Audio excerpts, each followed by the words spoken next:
See what, stop streaming, No, don't hit stop streaming. okay. I think once you stop it, you can't restart it. No, you can't. So don't hit stop. Oh, Definitely not. okay, well, you need to let everybody know as they come in. Yeah. And I don't know what to do about the camera. You will not be able to reconnect, so go away. Yeah, we definitely don't want to stop. I can't get it to go back. I don't know what to do. Yeah, I don't know how to get change that camera. You can try Jean, see if she's home. She also said Robin knows a lot about it. Robin Hasty. I mean, if she answers, you might be able to tell you which button to press. I don't know. I honestly don't know. Mike might know, but I haven't seen Mike yet.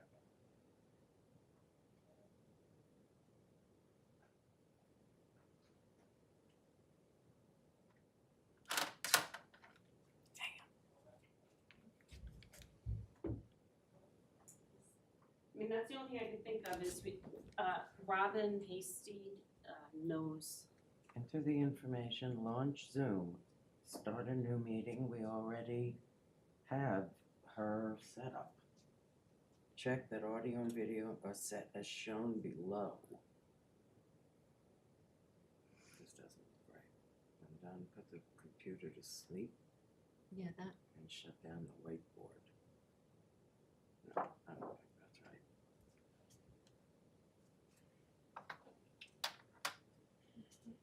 You tried this start virtual camera, right? Yeah, and then I stopped it. We can start it again. Use this.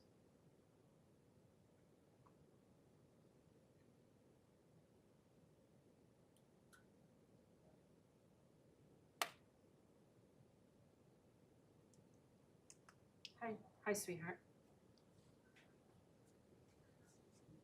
I don't even see Mike I'm yet. getting ready, being Jean tonight in the meeting. Doris, did you print off any agendas? Yes, they're in the back. Oh, was I supposed to print off an agenda for everybody? Yeah, let me go get I it. can I'll I make can some go do copies. it. I'll make some copies. You guys figure. We Okay. usually have them out here so people can pick them up if they want to I see only it. did one. I'll grab them. Michael, how are you? Yeah, Oh, I'll ask Mike. Mike Okay. knows a lot about it. And he's used it. Okay. Mike?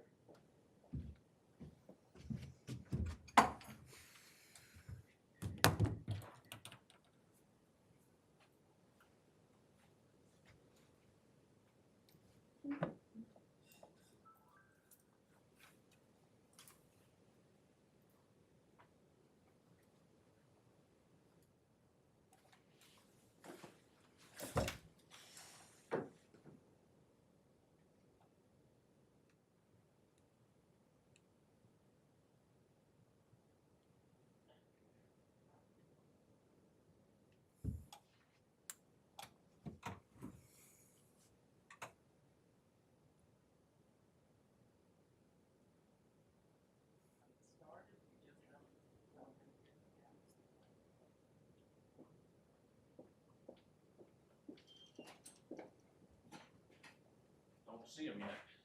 Okay.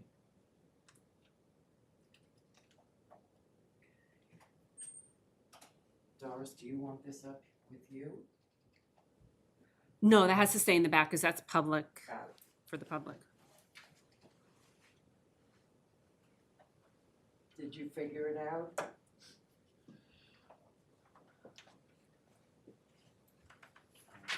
Are we streaming? Not yet. I believe Okay. we are. Oh, I think well, we it are. I says, just want to be careful talking. yeah, we're streaming, but we're not, I don't think we're live streaming, but I'm confused.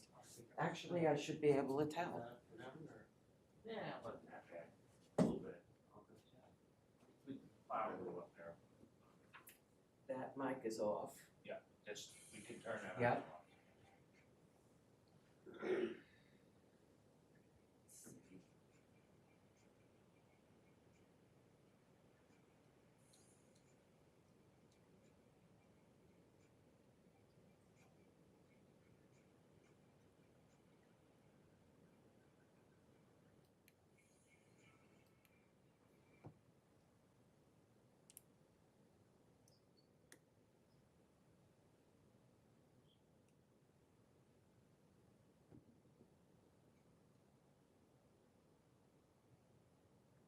Goes live in 9 minutes, it says, so it hasn't gone yet.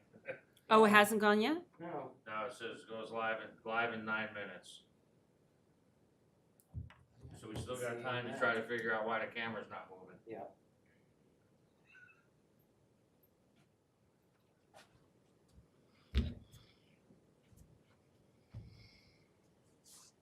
Controls, settings.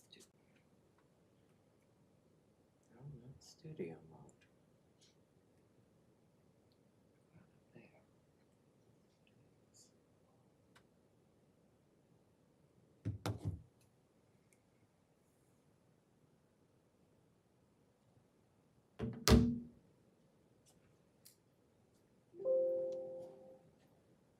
We lost without Gene, see?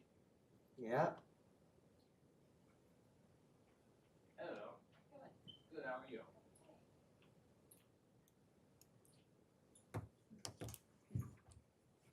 We are live. According to this. You're live now? Okay.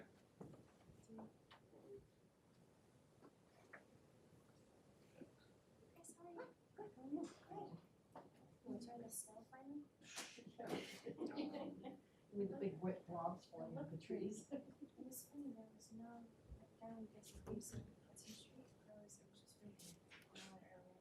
I was like, why us? Like, why are we in, and then I went to Windsor and I was like, Yes, right, it was sort of spotty. And it's almost finished. is he that means? I think so. Okay, I got it going. I just wanted to let you. Oh, geez. Gloria.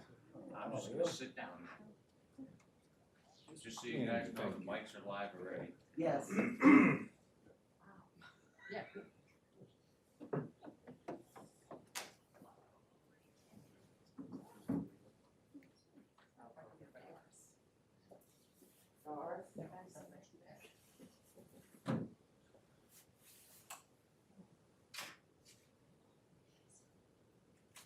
And then I was going to walk.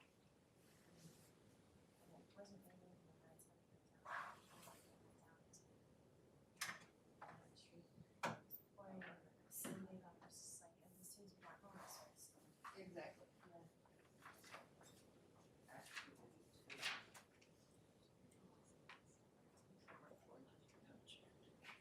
And then it came to this screen, and then I started. So how do you use the change? I think so.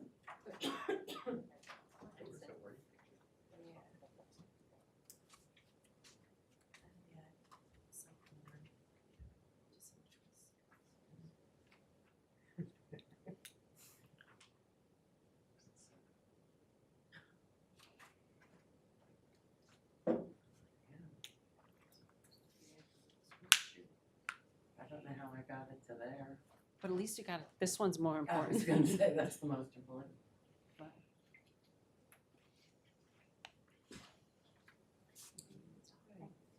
Hey.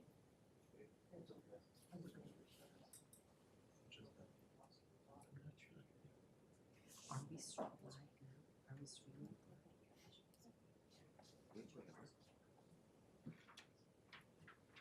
Is he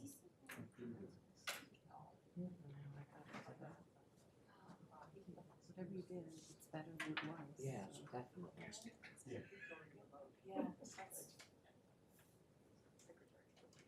Okay.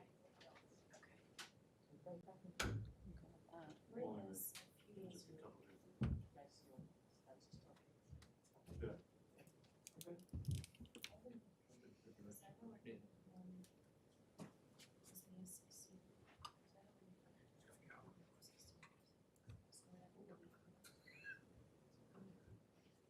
That's really.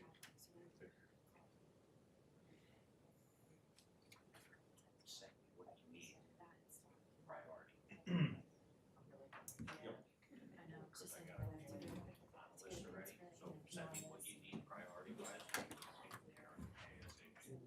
Yeah, I think, the rescues just moved to the top of the list. Yes. We did, okay, and are your mics on? They shut it off, they shouldn't. Test, but test. just sitting I think when I talk, the green moves. Yeah, and the green light's on here. Service tomorrow morning. Yeah, we can do that. I mean, I can send somebody up to get it, bring it down, change the batteries, send it back. That's probably what it is. Yeah, and I know Eugene wanted to change them. I don't think that's the problem. Well, it might be the problem now. I think there's something that they're not, something wrong because they're not charged. Hello. Something, hey Brendan, how are you? Something drawn maybe? Yeah, but I think we have sufficiently abused those batteries and they probably are dead. If it's just probably need that. So, that'd be great. I can move that to the top. You know, Thank you. do what we can do.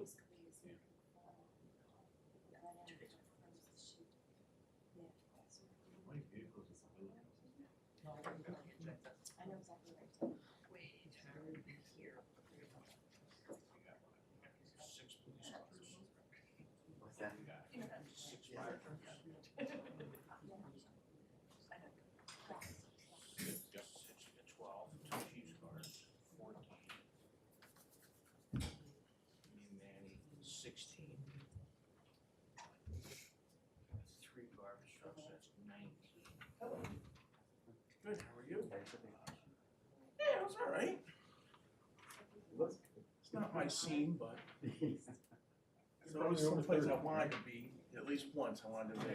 14 other Yeah. vehicles besides that. So that was good. That puts us at 30 something. What bracket? And Mike's got probably 6 or 7, 8. Thank you. Jean is at her, her nephew got married down in Florida. Oh, good. So she was at the wedding all week. Good. And she's just I'm heading. just drinking and celebrating, having fun. Exactly. I did the embarrassment.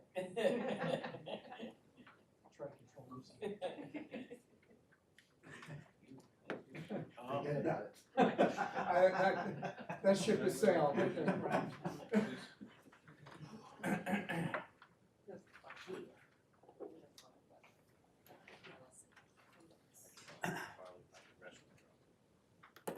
told him I'll have somebody do it tomorrow. You can pin it out of something, I send them all up, but you know, you can pin it out of service. And that way we can at least get that.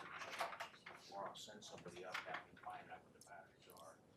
Get them here before we bring it out of service. I don't know, those batteries are relatively new. They are relatively new, but we've sufficiently abused them in the past couple of years. Agreed, but if we've abused them, why are we? Yes. Yes.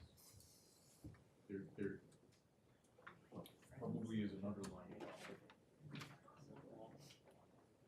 We'll take a look, I'll have somebody look at it before we take it out of service. Make sure we can get it, because I don't wanna take it out, bring it down every day.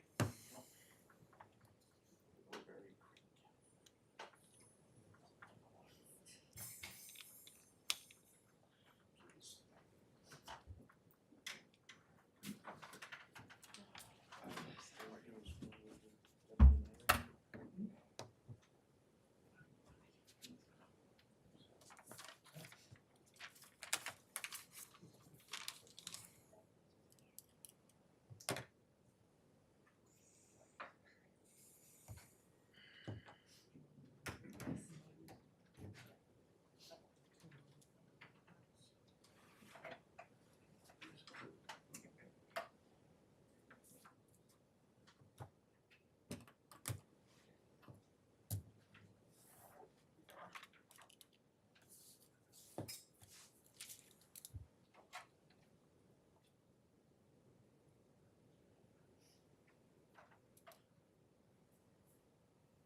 Right.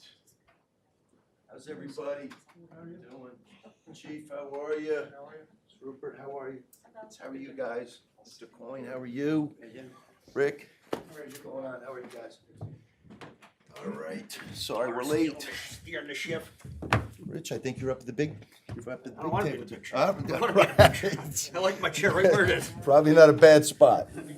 Let me just remind everybody that we are live right now, so the live stream is going. You can watch this after the fact on YouTube, but it is being live streamed, so anything you say under your breath gets picked up by these mics, the ambient noise, so just be careful and keep that in mind. I'll let you know when we go off the mics. All right, let me just wait for, got Dave, got Bill. All right, I think we got. How are you? Here. Good. There, okay. Good. All right, can we go ahead and stand for the pledge? I pledge allegiance to the flag of the United States of America and to the republic for which it stands, one nation, under God, indivisible, with liberty and justice for all. All right, we have agendas in the back. If anybody is looking for one, I don't think there are too many changes to them. In fact, I think that is pretty accurate. I'll give you a quick heads up. I'm missing my right hand and my left hand tonight. My right hand is the the village clerk, Jean Mahoney, who's also our treasurer. She's out until tomorrow when she comes back. And the deputy mayor, Jim Kane, also had a work conflict, so he's not here. But we have the deputy village clerk, who is very able. And I've got 3 trustees here, so we definitely have a quorum for tonight. So we have an ambitious agenda tonight. I've got some people here that are gonna talk about some issues up on Mountain Road. So let me go ahead and get started. And I am gonna go ahead and make a motion to open the January 23rd, 2023 business meeting of the Village Board of Trustees in Cornwall and Hudson. May I have a second? Second. All in favor? Aye. All right, moving on.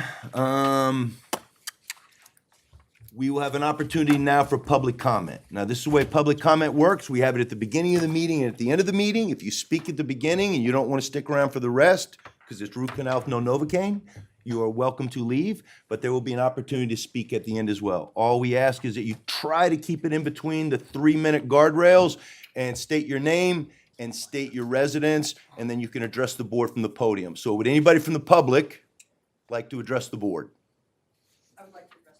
Ms. Rupert, you are up first. I am Christine Rupert. I'm at 103 Mountain Road, 103 Mountain Road. here in this lovely village.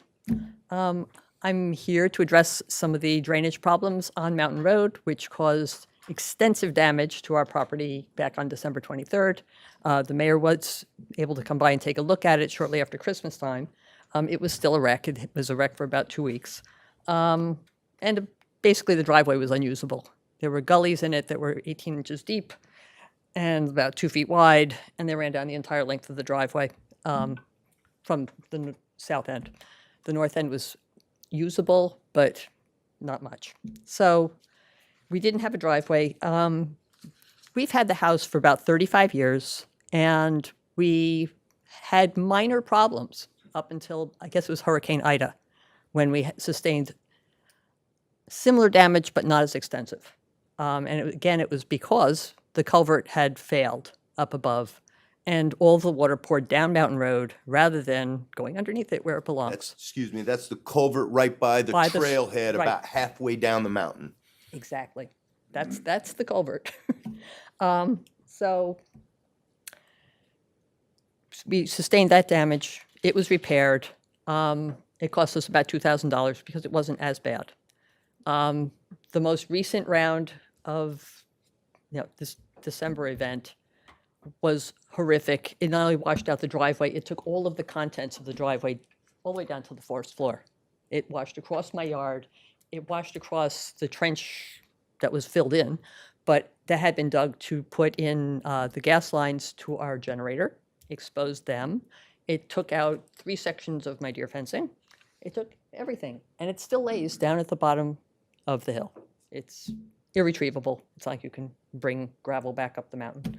So it's gone. And again, we've never had that kind of damage before. The Hurricane Ida event, this is the second time. There was much investigation as to what caused it at the Hurricane Ida event. And again, this time, it was cleared out, the road was fixed, but there's really no substantial repair to it that I understand has been done. And when we discussed it, you mentioned that perhaps in the springtime, we could maybe get around to it, maybe wait until after the bus schedule is not happening. Quick question for you. When Tropical Storm Irene occurred in 2011, followed by Superstorm Sandy in 2012, what was the condition of Mountain Road and your property? Not devastating. We had minor damage to the driveway, nothing I couldn't clean up Even with a Irene? shovel and rakes. Irene was Yeah. way worse. Yeah. Yeah, but it went under the road, not down the road. Yeah. That was the problem. We're gonna It went through the culvert We're instead gonna of get to that, yeah. cutting over it. Yeah, Okay. no, my driveway was okay. I had more damage in my basement then. For some reason, Okay. hydraulics being what they are. Yeah, I just had to pump out Gotcha. my basement, that's all. Well, How I old is appreciate, your house? Pardon me? What's the age of your house? Oh, part of it dates back to 1790. Okay. The most recent part, Rock the basement? second half of it was built in 1984. Rock basement? Yes. Yeah, that's why it seeps in, obviously. it. Yeah, the water flows downhill. Got it. There was a lot of it in Irene. well, I appreciate you coming and I appreciate you giving me Appreciate your attention to this. Nope, I appreciate you giving me And a I'm t- hoping that we will be looking at a reimbursement situation here because there was ample notice that there was a big problem up there and it was not fixed. We're gonna get to all that, but thank you. You laid the groundwork. I think you have a couple of neighbors that want to speak as well. Thank you. Who's next? Yes, ma'am. I'm Sarah Saban. My husband and I live at 133 Mountain Road. I don't know, Mayor, if you had shared the pictures I that we have had. them. I took a look at them. I have not shared them yet Okay. with the board, Mac, or your videos. They will have those tomorrow, but I will be able to speak to them because I looked at all of them. Okay, thanks. So, like Chris, we've lived on Mountain Road for many years, about 18 years now. I can't believe I've been back to the village for that long. We did not have any damage in Sandy. We did not have any damage in Irene. There's two things that have changed since then in between that time and Ida. One was the culvert has gotten completely full and doesn't work anymore. The other is that the road was repaved. When the road was repaved and regraded, the water flow coming all the way down before Maple Road, coming down to St. John's, and then coming down into our driveway, the pitch is different. And so regular rainstorms, you see a little bit of water come through. But with Ida, our driveway was demolished like Chris is. I wish our damage was your damage. Ours was 3 times that amount. So we're talking over $6,000 the first time. And we don't have flood insurance, right? Because we're not in a flood zone. So we were completely on our own. And I know Mac will speak to, right, there was FEMA assistance. We didn't get any of that. This time around, we incurred half as much damage, but we shouldn't have had it occur again. So we're right in the intersection after you come down after Stable Way. The curve comes around and the water just decides to make a stream of its own, actually a river, into our driveway. We share the driveway with Mac Fury. We can't get out of our house unless we had repairs done immediately. So we're talking about a health and safety issue from my perspective. I've got 2 kids. We've got the dog. We could not get out, and a vehicle could not get in with the divots and rivets that were so deep. So really, I'm asking not only for the culvert to be fixed, which I know is happening, but someone's got to look at the water flow and make sure that the river, Mountain Road turns into the river, but the way the water flows from an engineering perspective, that even if the culvert is fixed, that we still don't continue to have this problem. Because the 3rd time, a 4th time, we're never going to get out of our house, in addition to having, significant financial expense. So. Do you have an older house also? No, our house is actually built in 1989. We don't have any basement damage. We don't have flooding. Unfortunately, the way the water goes, our neighbor gets all of we share the upper part of the driveway. We kind of go uphill, which saves us a little bit, goes straight down. We put in drainage at our own expense after Ida to protect us farther down, our house is farther down the driveway. That actually became so overwhelmed, it didn't do anything. So as part of the remediation that we did to get out of our house, they had to dig up the drain that we put in, clear that out. So there was just too much force of the water coming down the mountain. I think my husband had gone outside and said, you know, if you weren't careful with the amount of force coming down, you would get knocked over. Yeah. So we're not talking, you know, we're not talking little streams coming down. 98 and 84 Mountain Road where the bend is? Those We houses are- Down in there? We are directly across, we're just south of Stable Way. We're right across from the old, On the other side of the road from Stable Way. yeah, we're on the side that goes down. I know where you are. Yep, right after Where the the trailhead Rothmans. is, Yeah, yeah. and then there's that house right there on the There's a newer corner, house on the there. right. You come around that Well, new, I corner, mean. and their two Yeah. houses are there, and then Miss Rupert's house is just below that. 169 is the house that's directly in St. John's Curve. We are the house, one house down, that you'll see. I know, Bill, you know our driveway well. I had to ditch there once on an icy night. Yes, we took care of you. So we're on the side that divots down anyway. Yep. And then now the water flow has made it so much worse. And then and you still have it coming directly down Mountain Road, and then you're causing a river to come into our driveway. And then Chris is the house that's right down the road, and she's getting what doesn't dump into ours. Yeah, All right. yeah. Okay. Sarah, thank Thank you. you. All right, Doctor, the area they well. brought you in as the closer, huh? I have to read them. That's all right. That's all right. So William Fury, 131 Mountain Road. Okay, Um, thank you, Barbara. But yes, I do go by Matthew. So yeah, my house at 131 Mountain Road was built in 1873, so 150 years ago. It holds historical value as it was the birthplace of the author Juna Barnes, and there's no documented history of flooding yet. Now, during storms, water is channeled down Mountain Road into my driveway and directly at the house. There was no damage to the house from Irene or Sandy, both which occurred prior to repaving and the regrading of Mountain Road. In September of 2021, the remnants of Hurricane Ida overwhelmed the drainage along Mountain Road, and my entire driveway was washed out to the point where it was unusable.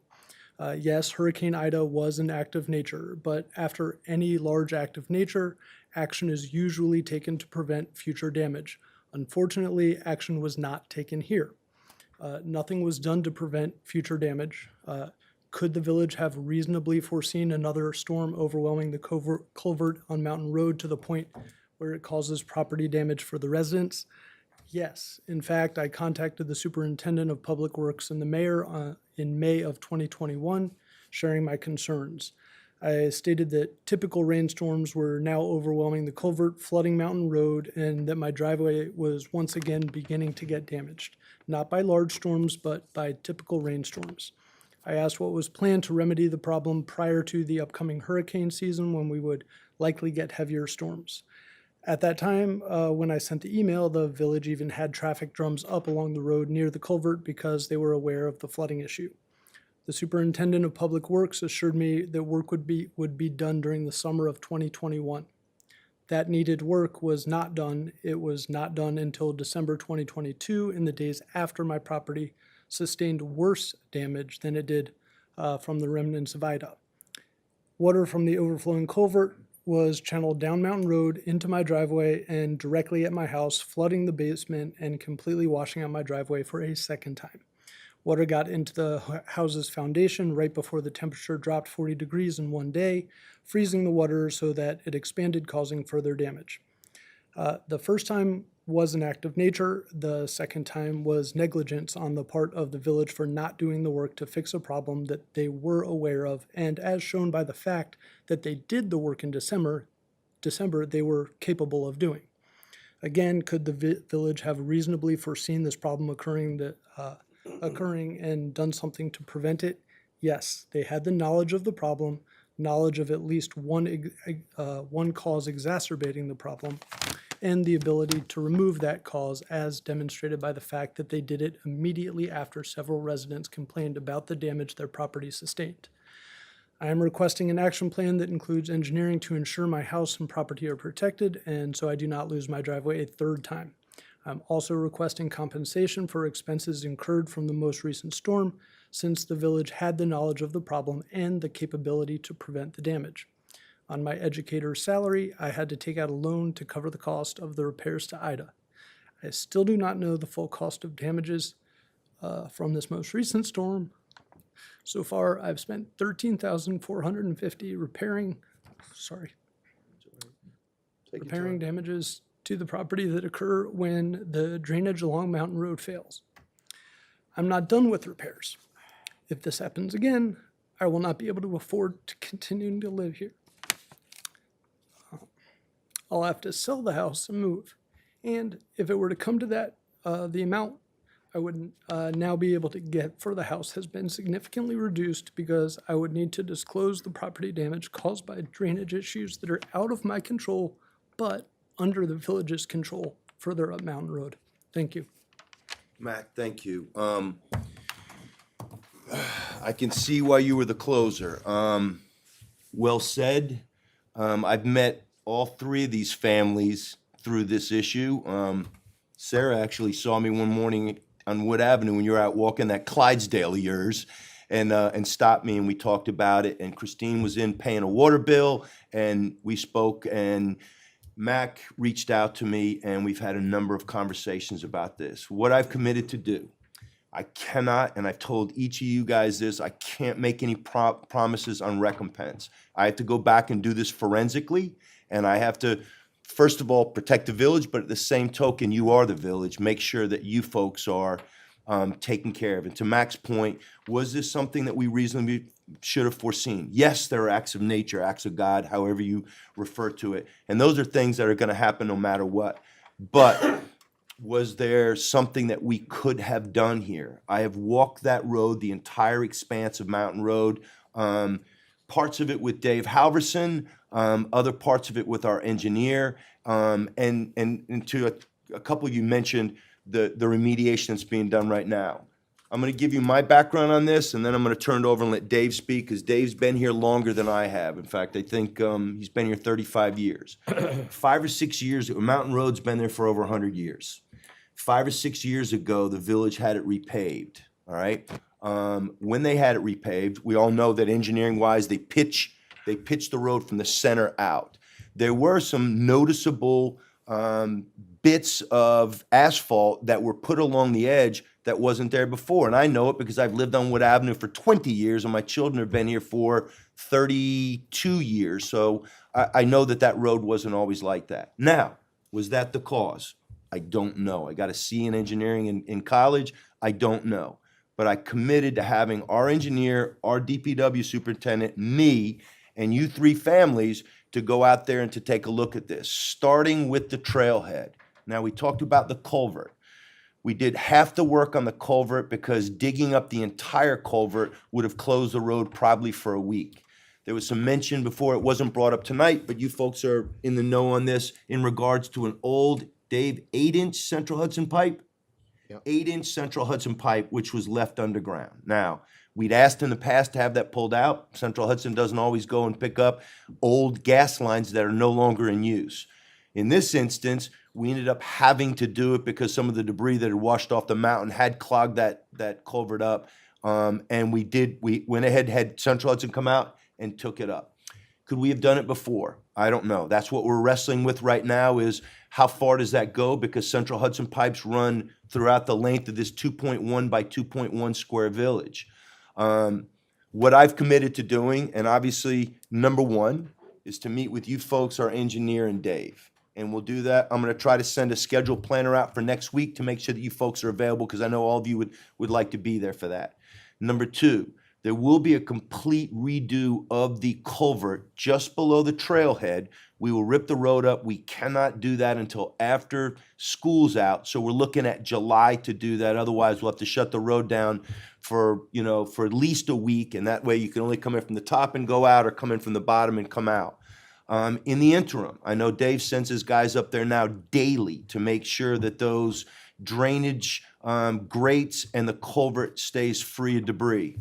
Mac, does that help you? Does it replace your washed out basement, your driveway, the Sabins driveway, Miss Rupert, Mr. Karlinski's driveway? The answer is no.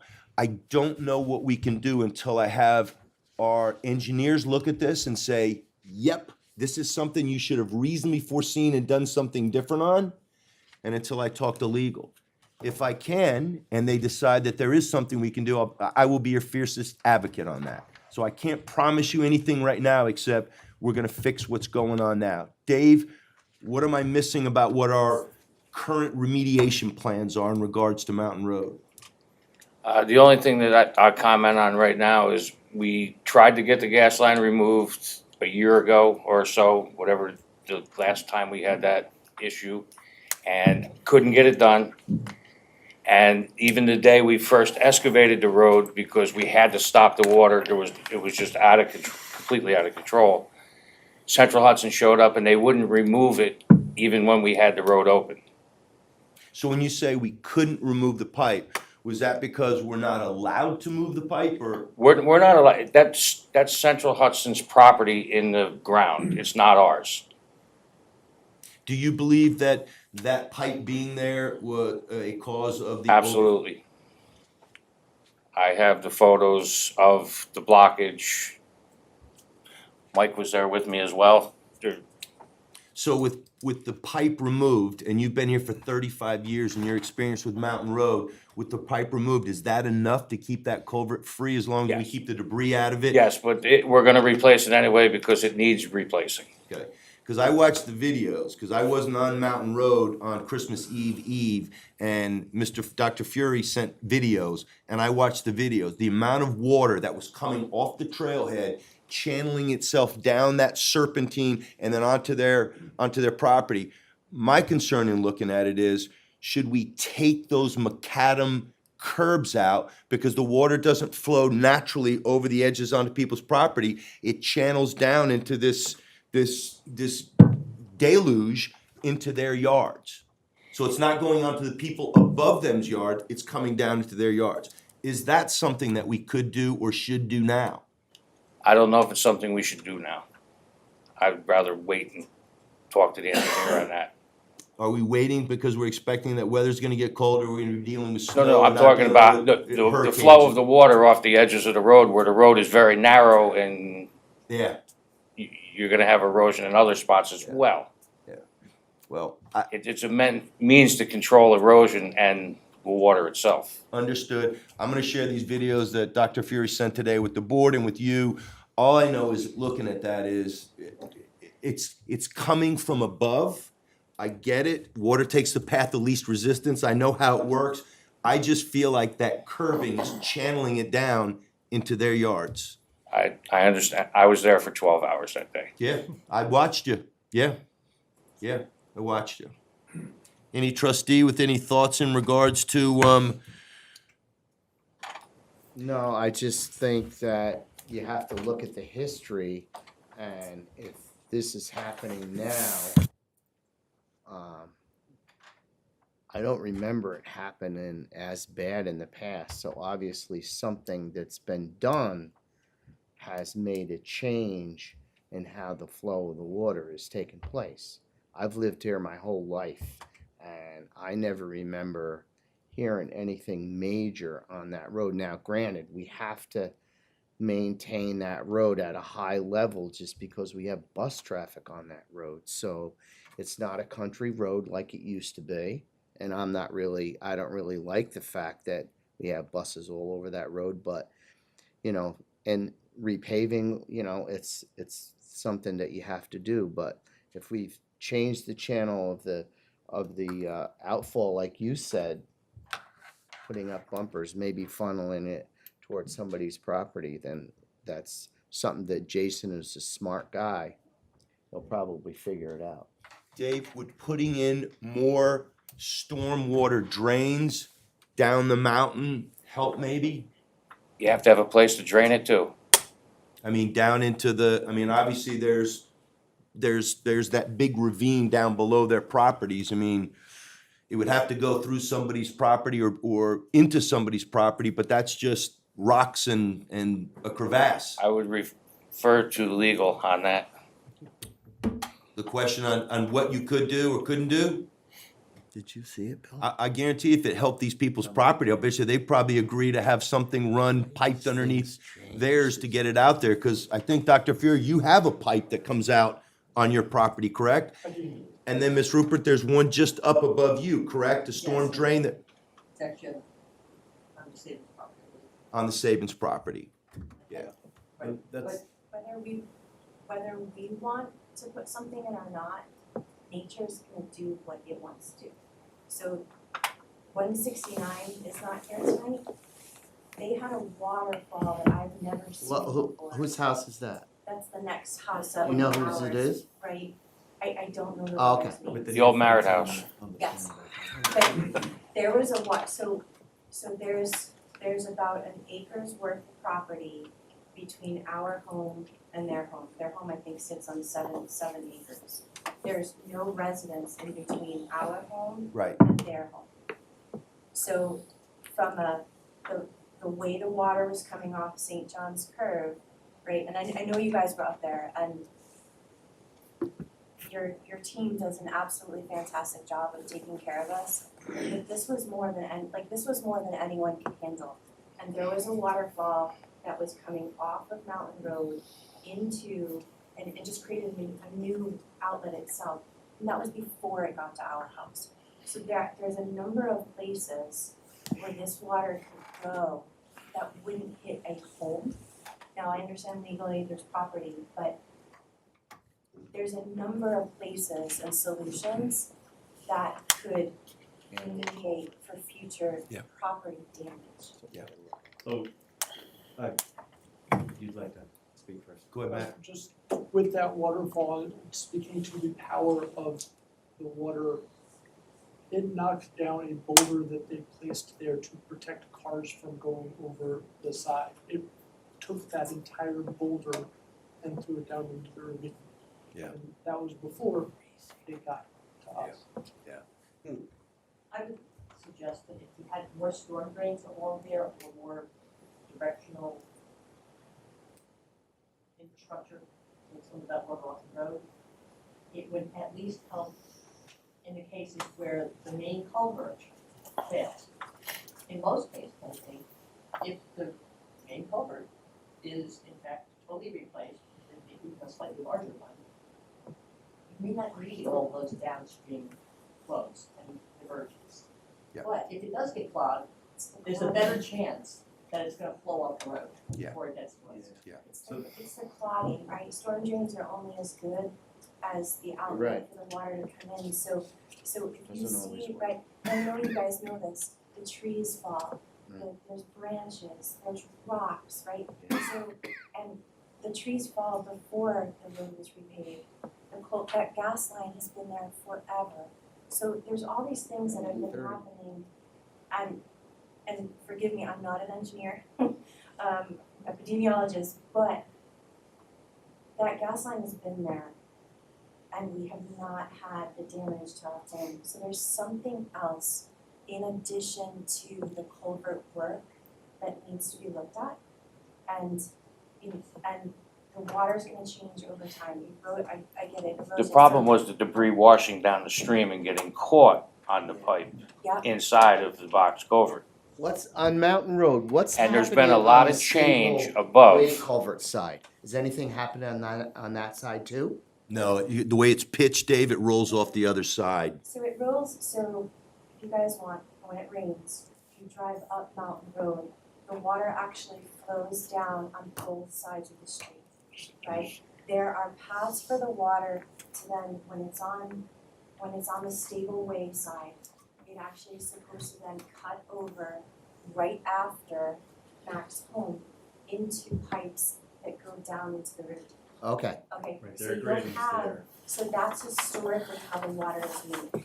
Now you have the water moving not only down the right side of the road, but you also, say we're on the left side of the road, you have it going down in both. And the road does not have the capacity.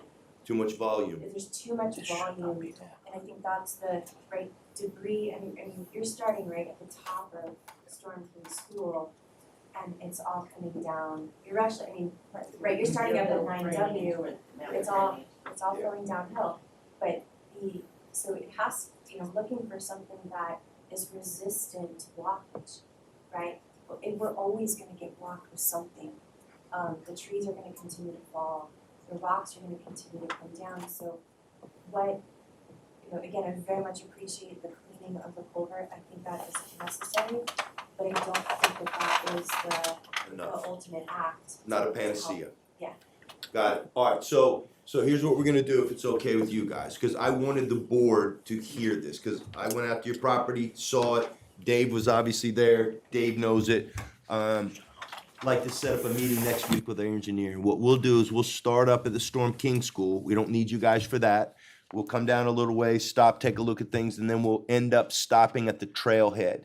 And then maybe we'll walk down safely and come down and meet you somewhere in there, maybe right by the culvert, and then walk down. And we'll talk to our engineers. There's a reason why the village has engineers on retainer. Their job is gonna be to look at this and see if there's something that we can do. The fact that the three of you, well, at least the two of you were here then, lived through Superstorm Sandy and Tropical Storm Irene and didn't take anything like what Ida did or what this recent rainstorm did on Christmas Eve, that says it's something new. It's not, you didn't move to the nuisance. This is something new. So I'm committed to do that. I'll be in touch with you guys. I will share your photos, Ms. Saban. Thank you. Mac, I'll share the videos that you sent. I think they're pretty powerful. Like Dave said, he saw them, he stood in them, but I'll make sure these guys get a look at them and the engineer gets a look at them. I'll circle back to you guys and set something up for next week. Does that work? Morning's better, afternoon's better, evening's better. Okay? Either? We'll make it work, whatever works. Doc? Any day but Tuesday, Friday, anytime. Any day but Tuesday or Friday. All right, I'll send you guys out an email. I appreciate it. Board have anything else for them? I don't want them to have to sit through the whole meeting because it's gonna be torture, so, unless you wanna talk about the budget, but, you're welcome to stick around for that. Sir, you're gonna speak. Yep, I'm just gonna let them know that if you guys don't have to stay. Good. I wanted to put you guys at the top to get that done, okay? Thank all of you. Thanks for coming. I appreciate it, taking time out to do this. Thank you. Sir? Yeah. Yes, sir. Mr. Joya? I'm sort of tagging on this, Rick Joya, Hudson Street. I'm fortunate that I haven't had damage. We're situated in a way that the stream cuts across to the other side. But I've just noticed at the bottom, there was a lot of work done where the stream goes underneath where the intersection of Boulevard. And that was pretty. Boulevard and Mountain. Yeah, and I know there was a lot of work done to expand that culvert, and it was overwhelmed in that last storm also. And, it's just, I don't know. I mean, these storms are going to get progressively more intense. But the stream then, where it crosses under, like by Gary Hoglin's house, it does that hard turn, and then by the Whalen's house, there's a couple of houses that have little bridges, driveway bridges. I walk up and down there all the time, and, periodically, over time, a lot of debris builds up. And, putting a load on those little bridges and on that really sharp turn leading under the bridge near Hoglin's, and maybe as part of the overall scheme that, routine maintenance is done to clear out that debris. Because, there were massive logs that were dead and in that stream for years, really. And it was only building over time, and it could have taken out those bridges. It could have done a lot more damage. So, it's part of the maintenance plan for the whole mountain road. Fair point. Thank you, sir. All right. Anybody else? There'll be another public comment opportunity at the end of the meeting. Anybody else wish to speak now? All right. Thank you, guys. Thank you. All right, we're gonna go ahead and move ahead, and the next item is going to be the meeting minutes. I'm gonna make a motion to accept the November 30th, 2022 special meeting minutes as presented. May I have a second? Second. Any further discussion? All in favor? Aye. Aye. All right, that's 4 ayes. Next, I'm gonna make a motion to accept the December 19th, 2022 business meeting minutes as presented. May I have a second? Second. Any further discussion? All in favor? Aye. Aye. I was not present, so. You were not, so abstained. 3 ayes and 1 abstention. And finally, I'd like to make a motion to accept the January 9th, 2023 special meeting minutes as presented. May I have a second? Second. Further discussion? All in favor? Aye. Aye. All right. Chief Big, if you can just hang on 1 second, I'm gonna move you to the top. Let me just do the treasurer's report. All right, open utility balances report for the end of December is read as I'm reading as follows. Village, water, sewer, garbage, and penalties, $447,925.81. Town water and penalties, $280,497.75. I'd like to make a motion to approve the January 2023 warrant number 1 and authorize payment, including prepayments, totaling $454,677.14. May I have a second? Second. Further discussion? All in favor? Aye.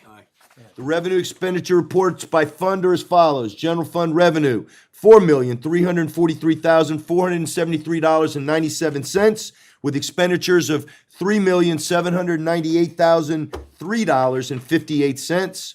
Water fund revenue, $2,361,670.72, with expenditures of $2,250,564.76. And finally, the sewer fund revenue, $556,696.42, with expenditures of $311,782.37, for total receipts of $7,261,841.11, or 92.42% in anticipated revenues, and $6,360,350.71, or 80.95% in anticipated expenditures through the end of December. The sewer capital fund balance is $522,834.82, including interest, through December 31st of 2022. All right, I'm gonna jumble things up a little bit. Since Jim Kane is not here tonight and he usually handles the Cornwall EMS portion, I figured I would invite the Oracle himself, Chief Big, to come and maybe just kind of give us a little dump on where we are on things. Chief, if you wouldn't mind, off of your report. That way a trustee doesn't have to read it, but we can get some sense of context from you, sir. Yeah, so everything's been going quite well since we started June 1st of, July 1st we started. July 1st. And we've responded to over 600 calls. About 25% are in the village. Every single call, first call, second call, third calls, and fourth calls have been covered. So nothing's been missed at all, which is a big accomplishment for our staff. We purchased 2 brand new ambulances. The next new one's going in service this week, hopefully. It's also a all-wheel drive ambulance to help us with the mountains and the back roads. Average response rate time? Under 7 minutes. And that's taking, there's sometimes you have these alpha responses for like things that aren't really emergencies. So taking those out where we don't respond lights and sirens. The CON that we've been trying to lock down for a while. What a CON is to Yes. people don't know. So CON is a license to operate in the town and village of Cornwall. We had a temporary one ordered by a judge, and it was finally 3 years after the judge got involved, it was revoted on, and they voted to give us the CON, which now goes to New York State. Someone could appeal it, but at this point, no one has appealed it, so it should be not a problem anymore to get that done. Our annual fund drive for the Cornwall residents and village residents has brought in about $15,000 so far, and that money goes right into the Cornwall operation. There's a different bank account for any funds from donation money, so all the donations from village and town residents go into a separate account, and they're only used for expenses for the Cornwall station. We've been going through the building. Most of the building's been fixed up, and a lot of work's been done. We have a couple more projects for next year. We're going to be starting to do more community Narcan classes and CPR classes and BCON classes for stopping the bleed. But everything's been going really well. Goals is discussed for maybe the next year or two is increasing the vehicle to have a paramedic on it. Currently, the paramedics come out of New Windsor, unless I'm home. And occasionally there's a paramedic on that vehicle, depending on if it's overtime or not. But we'd like to start staffing a paramedic in town, which is the highest level of care, because right now they're coming out of the New Windsor station. So that will cut down on response times for the paramedics. So that's something we can discuss numbers on for next year's budgeting if we want to go down that route with having a paramedic in town. So we've hired a bunch of new paramedics actually recently. So we've got some onboarding going on, but I have to say, it's been a pleasure working with the town and the village. The communication's been really well. We appointed a Cornwall resident onto our board of directors, Karen Edelman-Reyes. And she speaks to the village, I believe, all the time, and the town supervisor to kind of make sure that we're doing what we're supposed to be doing. We've brought over a few volunteers from Cornwall EMS who've done pretty well. And other than that, I think it's been a success. I think it's a model for other towns to look at, that I knew we were going to do well, but I didn't think it was going to be this seamless and work so well. And with the support from the town and village, it's been really an easy transition for us. I think the number one thing that we can laud you guys on is the response rate. The gold standard is no missed calls. It's unacceptable in the business, especially with our community, which has a number of aging residents in it. We appreciate that. Since July 1st, there have been 0 missed calls, and keeping that response time at just under 7 minutes is right where it should be. I think it's a good idea what you're talking about, potentially putting a paramedic at the 1 Clinton Street address. Understand that the New Windsor Volunteer Ambulance Corps, which is the umbrella organization over our very own Cornwall EMS, they handle all of our ALS, our advanced life support, and then the Cornwall folks that turn out, the EMTs, handle our BLS stuff, the basic life support stuff. But as Michael's pointing out, the synergy there is excellent, and sometimes you've got paramedics showing up on BLS calls because they happen to be staffed there, so that's an awesome thing. Any of the trustees have a question? I just have a question for you, Michael. What's the basic staffing for the building in town now? So there's an EMT. Usually there's 2 EMTs on that ambulance. If there's a volunteer driver, the volunteers can't respond from home. They have to stay at the station, which was a change from when Kovac used to respond from their homes. So there's always an EMT and a driver, but like today there was 2 EMTs on. In New Windsor, we staff 2 medics during the day out of our headquarters station, and that's who responds into Cornwall. But occasionally, for business-wise, if there's an EMT open shift, I could put a medic there on straight pay opposed to an EMT and overtime, so it works out a little bit better. But we don't have enough gear to always do that, to maintain that paramedic out of the station, which I think would be great to have the paramedic out of the station. Yeah. I was just wondering how it worked. Any other questions? I think the nice part is that when it gets busy in Cornwall, the New Windsor ambulances backfill here, and when it gets busy in New Windsor, we backfill there. One issue we're seeing is other towns don't have ambulance coverage, Highland Falls and Woodbury. And today, the Cornwall truck was in Highland Falls twice doing calls, and there was calls in Cornwall that the New Windsor trucks had to come over here and cover. So we're going to have to watch that because they're not maintaining their ambulance crews 24/7, and that kind of drains on us to provide mutual aid. And we can't be in Highland Falls, and we have a minimum staffing level of 2 units in service at all times. So unless there's 2 free ambulances in both towns, we can't go mutual aid. No, I think, last April up at the New York Conference of Mayors, every elected official that I spoke to, supervisors and mayors across the state, recognize that this paradigm is what we have to move to. We have to move to, sharing resources, and it makes perfect sense. And, New Windsor a number of years ago forced our hand when they said, hey, we can't always do your dirty work and be here and handle this, and you're not paying us for same. And I think you're gonna get there with the town of Highland and Highland Falls and places like that, where you're gonna go, we're gonna have to work out some type of deal. This is the template. Yep. So. Anything else from any of the trustees? Chief, thank you. Thank you guys very much. Anybody needs to reach out to me, you can, anytime. So have a good night, guys. All right, appreciate you, Chief. Thank you. All right, moving on to other board department reports. Let's go to, Building Department, Trustee Carnwright. Let's see, Village of Cornwall Hudson Building Department report for December 2022. Building permits issued 8. Certificate of compliance occupancy issued 8. On-site inspections 14. Compliant inspections 1. Violations 0. Stop work order 0. Municipal searches 3. Solar panels 1. Fire inspections 2. Short-term rental inspections 1. Town of Cornwall inspections 0. Manny Carmona, Code Enforcement Officer. Mr. Building Inspector, sir, anything to add? All right, thank you for following up on those 2 issues I requested you follow up on today. Thank you for that. I'll fill the board in on that later. All right, next, Fire Department. Trustee Gaylor, can you handle that for me since Deputy Mayor Kane is not here? I can. All right, since you're on the Fire Commission, I felt like it was fitting. All right, December 2022 department report. There were 4 automatic alarm events, 2 motor vehicle accidents events, 6 times they assisted EMS. They did 3 drills, held 2 meetings, 2 public relations details, and 2 events concerning apparatus / station maintenance. Concerning the NICOM training, administering a village fire department was completed. Department responded to 188 calls for service with a 3.2-minute average response time. 13 active firefighters qualified for the Length of Service Award Program, LOSAP.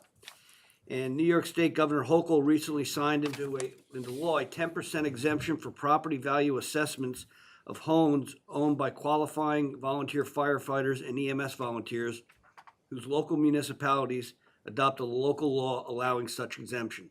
Respectfully submitted, Michael P. Trainer, Fire Chief. Chief Quinn, anything to add to that? Only that we sharpened our pencil on the LoSAP award, and it's actually 17 firefighters who made the 17.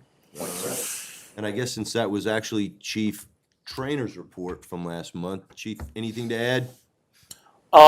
Just to go along with the 3.2-minute response time, we as well had 0 missed calls, Excellent. and we've been very lucky with that. That's that is the gold standard. All right, and Chief Quinn, you and I and the engineer and the DPW superintendent, and I believe some members of the Fire Commission will be there at 2 o'clock on Wednesday at Storm King Engine 2 to conduct the walk around. Yep. All right.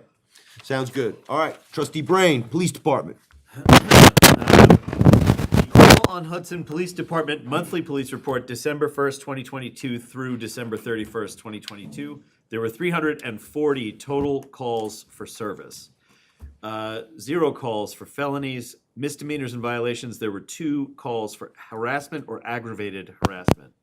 There was 1 misdemeanor arrest. In terms of vehicle and traffic enforcement, there were 5 property damage accidents, 5 traffic summonses issued, 3 traffic warnings issued, 2 parking summonses issued, 5 traffic enforcement posts, and 2 speed or radar sign postings.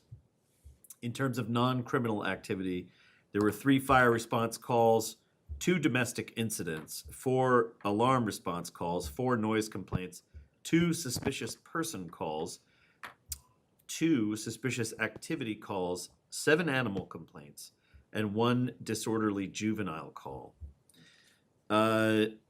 In terms of departmental assists, they assisted the Town of Cornwall PD 9 times, EMS 6 times, other agencies once, other police agencies 5 times. They performed 1 welfare check and provided 1 citizen's assist. During the month of December 2022, Police Officer Thompson attended radar training and certification at the Orange County Police Academy in Middletown.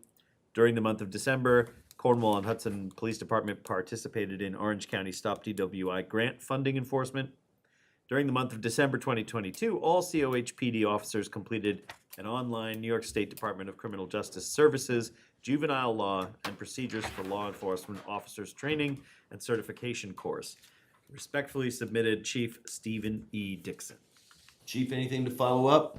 Yeah, I just wanted to also add the request resolution for the resignation of Police Officer Martins from the department, which would be effective February 1st of this year. Trustee Brain, do you want to make that motion? I move that the board accepts with regret the resignation of Officer Martins, effective February 1st. Do I have a second? Second. All in favor? Aye. All right. Again, thank you. with regrets. Yep. Yep, we're sad to see her go. Sorry, I didn't ask for further discussion. Yeah. I think we all accepted it with regret. All right. Anything else, Chief? Any other alibis? That's it, sir. Okay. Moving on to Department of Public Works, Trustee Cornwright. Okay, Village of Cornwall and Hudson Department of Public Works, January 2023. Trash collected for the month, 120.5 tons, 50 tons. Recycling collected for the month, 35.25 tons. Yard waste collected for the month, 20 yards. Routine maintenance performed on village vehicles, pre-treated the roadways for snow, cold patching of potholes. Sewer main backup, Hudson Street between 1st and 2nd Street. Assisted Police Department was large vehicles to block the roadways during the New Year's Eve ball drop.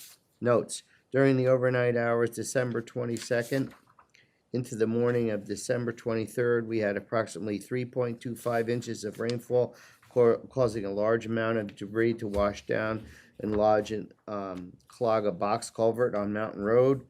This required us to excavate the roadway to clear the blockage. As a result, there was some damage down Mountain Road from the overflow, which we've just discussed. The temporary repair, including removal of an abandoned gas main that was in the box culvert, has been completed. Our engineer is working on design for a permanent replacement. Dave Halverson, Superintendent of Public Works. Dave, I think you put in a lot of work on the first item here tonight. Anything to add to your report Yeah, I apologize, I put the wrong date. in regards to? It should have been December 2022. Got it. Okay. Anything else to add? I think we got that covered. Do we want to go ahead and do that promotion? You can do it whenever you want to, sir, it's fine. All right, so I am in possession of a letter from the Superintendent of Public Works, Mr. Dave Halverson, directing this to Mayor Galliano and the Village Board of Trustees. I'm requesting at this time that the board authorize the promotion of the following position within the Department of Public Works, effective upon approval by the Orange County Civil Service Department, for Mr. Louis Delacruz to the position of Senior Motor Equipment Operator. That's a Senior Motor Equipment Operator. In my opinion, Louis demonstrated through his work ethic and skills that he brings on a daily basis that he has not looked to merely meet expectations, but he strives constantly to surpass them. The position was posted as required by the CSEA contract, and I feel that it is very important and beneficial to the department that we show how much we appreciate the hard work and the years of dedicated service. I believe he's been here for 6 years, Dave? So. Some 6 years of service to the village that this employee has provided to the Department of Public Works, as well as to the residents of the village of Cornwall and Hudson. Thank you for your support. This matter is greatly appreciated. I will second that from the perspective of Lou Delacruz is one of the most overqualified people, I think, Dave and I talk about all the time, to work for our Department of Public Works. There is simply not one thing this guy cannot do. And there's a lot of people that are gifted with talent, but when you marry that up with an attitude of whatever you ask him to do, he simply does it, you have the perfect employee. And I am for this promotion. Any further discussion on the board in regards to Mr. Delacruz, experiences with him, or feelings on this promotion? No, just, this is a listed position in the CSEA, right? Yes. Yes. And out of curiosity, the functional title is machine operator, Senior Motor Equipment Operator. Equipment operator. Yeah. So does that just mean that he's, is it excavators and large trucks and large machines and things like of that? Additional duties, yes, in the job descriptions. All right. All right, well, I'm gonna make the motion to promote Mr. Louis Delacruz. Dave, what's the effective date for this promotion?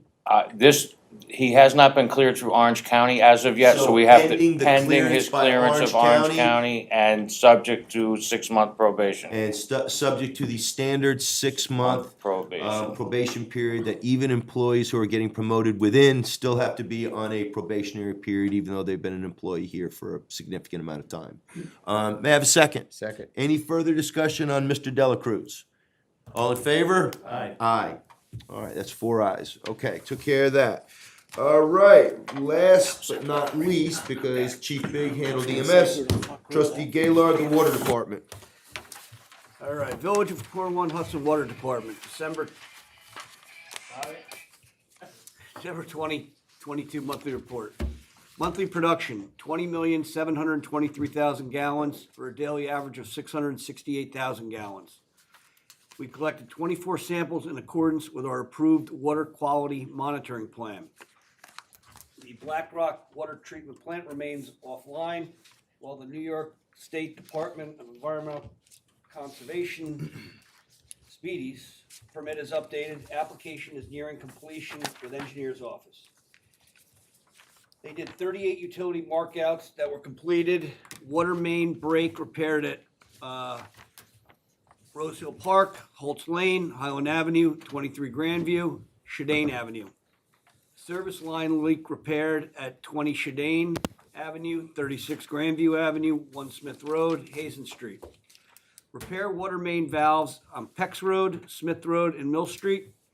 Water shut off at property owner's request.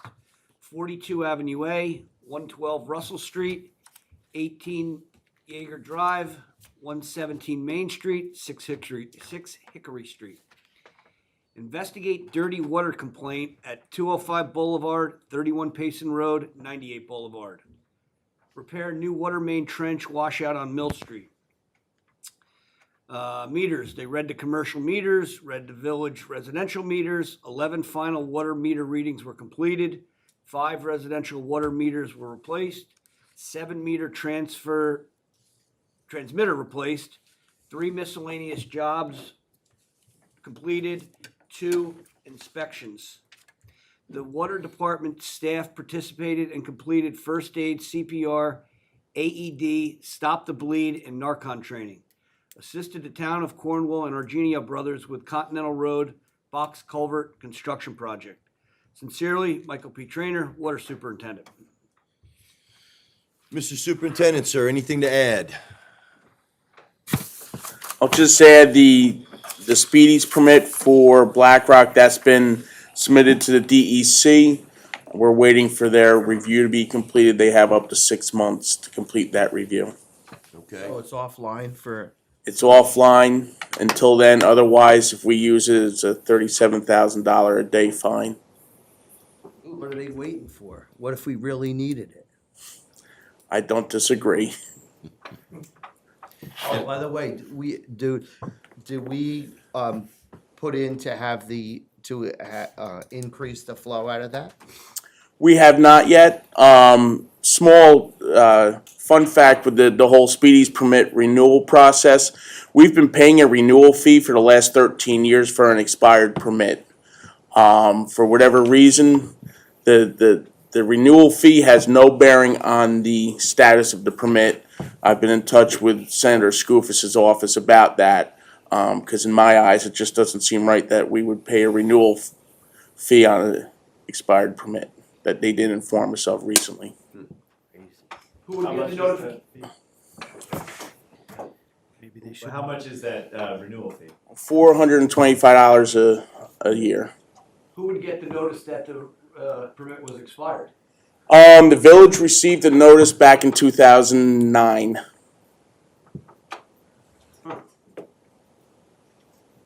And just didn't act on it? Apparently not. I can't speak for the administration here at the time. Chief, also I think it's good to I'll point it out to the board that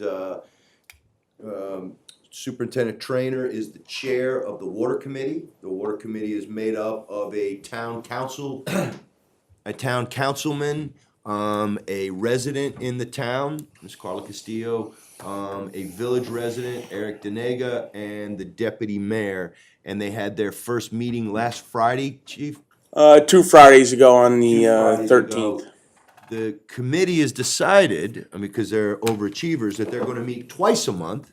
And they're gonna meet every other Friday, and they're gonna meet here at Village Hall in the work session room, away from me, because I'll just muck things up, at 8 o'clock in the morning. 8 o'clock, yes. So the next meeting is on Friday. Yep. They're gonna meet for a period of, decided on 4 months? So Well, possibly 5 months? Yeah, the deputy mayor was supposed to speak to you about that. I don't know if he has, but we're looking at it like a June 1st Got it. deadline. Getting something to you. something to the board, which will then be made public in regards to what the recommendations of the water committee are as we go forward and try to, one, figure out how we're gonna replace miles and miles of outdated and destroyed and broken down infrastructure, and 2, whether or not our pricing on water for town residents and village residents is really fair or not. So they're working through those things, and of course, I just dumbed it down and made a reductionist argument, but they have a lot more on their plate, but those are 2 of the most important things that they're gonna be looking at. Thank you, Mike, I appreciate that. I've got questions just from the report, if we're ready for that. Yep. The dirty water complaint, was that investigating found to be dirty water, or was there? On the boulevard. So yeah, So we have a pressure reducing valve on the boulevard, just below Maple Road, but above the museum. Every once in a while, that valve will hang up, and the water will flow in a reverse direction on the boulevard, and that's what happened that day. We went out last week. We've completed some maintenance to all the village PRVs. We had some complaints of dirty water that day as well, but now they're all functioning properly. That's tap water? Correct. Okay. And that wasn't anything to do with the deluge on No, December no. 23rd. The water main trench washout on Mill Street, though, that was the Correct. 23rd? That was Yeah. the Christmas Eve deluge that we received. And then the final item here, the Continental Road box culvert, how did that perform in the big storm? It was done before, it was right? I assume. All right. I haven't. About it, yeah. Yeah. Still there. And in terms of that, we're still working with the town on that. We're attempting to piggyback onto their FEMA submission for that box culvert to complete some work to our water main in that area. In order for them to install the box culvert, they had to relocate our water main. So there might be some mitigation funds there that we can use to make some overall improvements. Chief, I know you've told me this before. We have just over, 400 fire hydrants within the town and the village, greater Cornwall area? 325. 325, just on, say, under 400. Okay. So we've been, knock on wood, you haven't had to send any guys out shoveling out the hydrants anytime lately, have you? From your lips to God's ears. Probably just jinxed you. I know. Here it comes. All right, let me move on. We'll give you the shovel. All right, we're moving on to resolutions. Some of these should go pretty quickly, others not so much, but I'll try to make this as quick as possible. I'm going to introduce the following resolution, and then I'll ask for a second and hopefully get board support to pass the resolution. This is a resolution to adopt the budget for the fiscal year commencing March 1st, 2023 and ending February 28, 2024, making appropriations for the conduct of village government and establishing the rates of compensation for officers and employees for this such period. So whereas the tentative budget for the year commencing March 1st, 2023 and ending February 28th, 2024 has been duly presented to the Board of Trustees of the Village of Cornwall and Hudson by the budget officer, that's me, and a duly advised public hearing has been held thereon. That was 2 weeks ago on Monday when we held the public hearing. Now therefore be it resolved pursuant to section 5-508 subsection 4 of the village law that the tentative budget as amended and revised be and hereby is adopted as a budget and all amounts set forth in statement 1 as required for the payment of principal of and interest of indebtedness be and are hereby appropriated for the objects and purposes specified, and the salaries and wages stated in the schedule of such budget shall be and are hereby fixed at the amount shown therein effective March 1st, 2023. May I have a second? Second. Is there any necessary further discussion on the budget, gentlemen? Can I just make one note? It's actually February 29th because it's leap year. Oh, next year, right?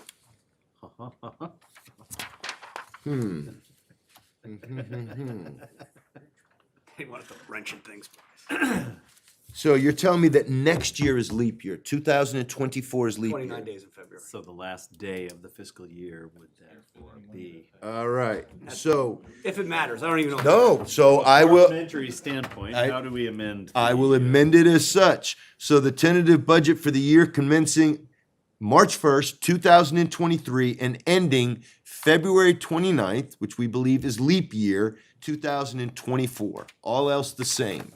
Any further discussion? All in favor? Aye. The budget passes with 4 ayes and no nays. All right, and I will note that water, sewage, and garbage rates will all remain the same, which is a good thing. All right, next resolution, the tax levy. I'm going to introduce this following resolution. I'm going to ask this board to move for its adoption. This is a resolution levying the total taxes and other charges extended and levied against each parcel of real property shown on the roll prepared and verified by the assessor for the 2023-2024 fiscal year in accordance with section 88-3.3 of the Village Code and section 120-CC of the General Municipal Law. The village hereby relevies all unpaid fees for garbage and refuse collection.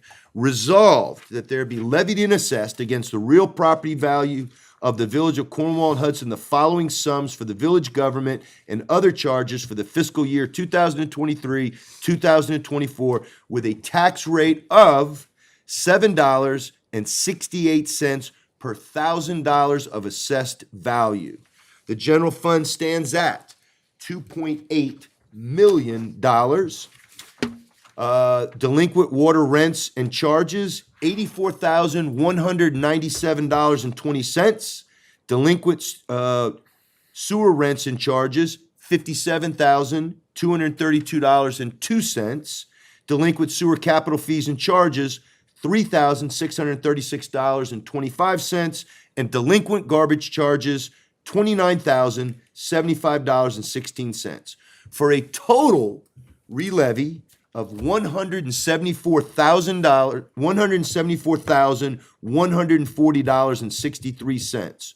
The total real property taxes and other charges on the roll, $2,974,140.63. May I have a second to pass the tax levy resolution?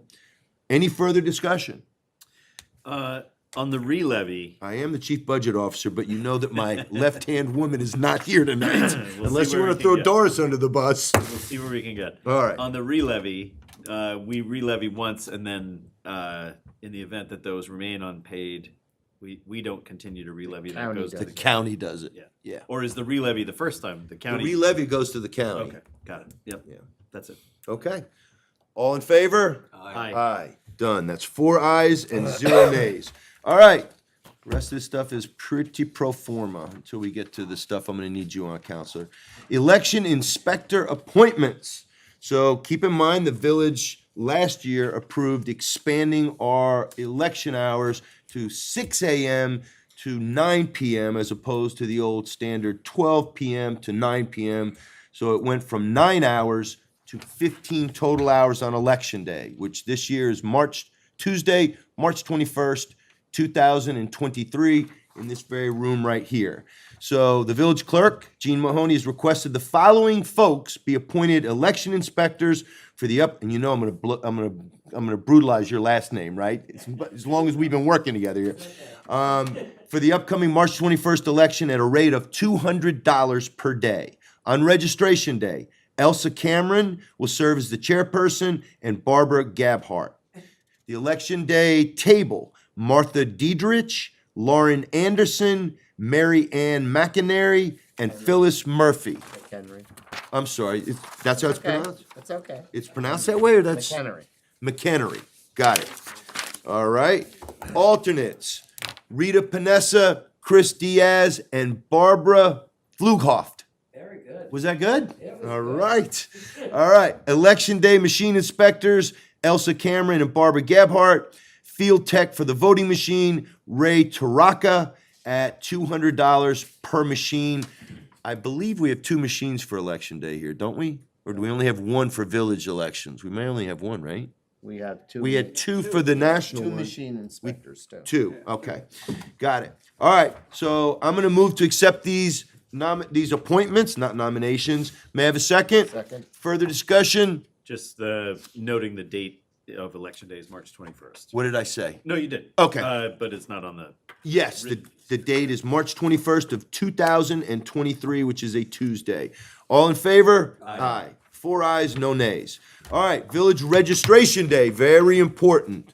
I'm going to introduce the following resolution and ask the board to move for its adoption. Whereas the next general election of officers will be held on the 21st day of March 2023, and whereas no person shall be entitled to vote at any village election whose name does not appear in the register for the election district in which he or she claims to be entitled to vote, and whereas it is the duty of the inspectors of election to prepare such register of qualified voters for the district for which they were appointed, and whereas section 15-118 of the election law of the state of New York requires that every village hold a registration day for each general village election unless the village has adopted a resolution abolishing voter registration day, which we have not.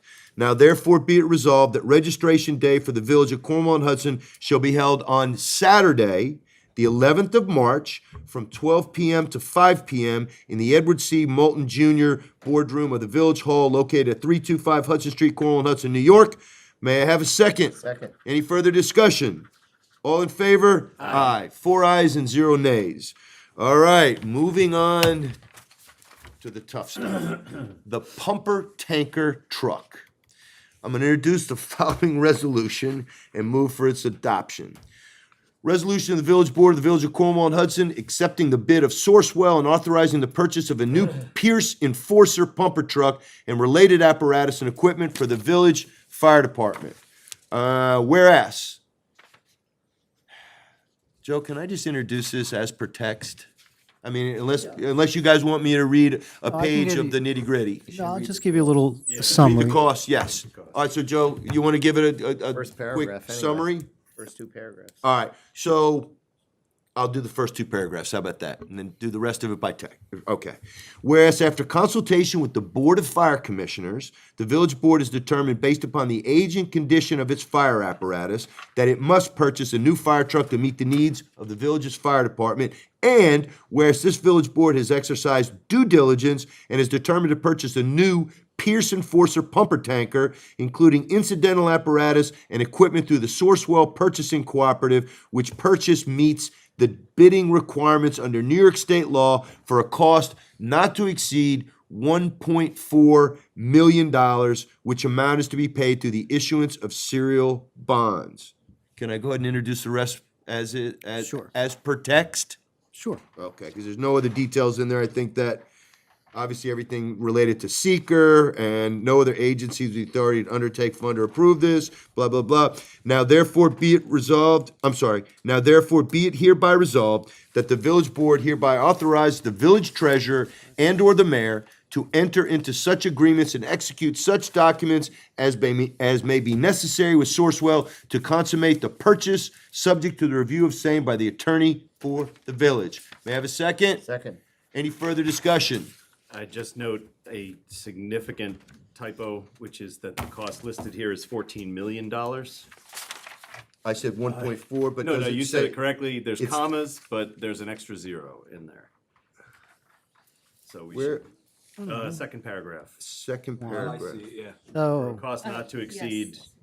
Ah, Yeah. all right, There's an extra okay. 0 in the. Duly middle. noted. So let us make. Better Madam call it- Deputy, better Madam call it Deputy Village treasurer. Clerk, you have that on there for a correction, all right? Making note that that will be a correction to, $1.4 million, or 1,400,000 dollars. That's Okay. my only comment or question. All right, all in favor? Aye. All right, moving on to the next part of this, which is the bond resolution for same. A resolution, I'm gonna make a resolution authorizing, subject to permissive referendum, the purchase of a firefighting vehicle for the village of Cornwall and Hudson, Orange County, New York, at a maximum estimated cost of $1.4 million and authorizing the issuance of $1.4 million in serial bonds of said village to pay the cost thereof. Joe, is there anything in this that you want? I know that section 10, I need to state again, this resolution is adopted subject to permissive referendum, but is there anything else in the body of this that I need to read specifically, or can I enter it as is in the text? well, we'll just make a note that it's a type 2 action under seeker. Type 2 action under seeker.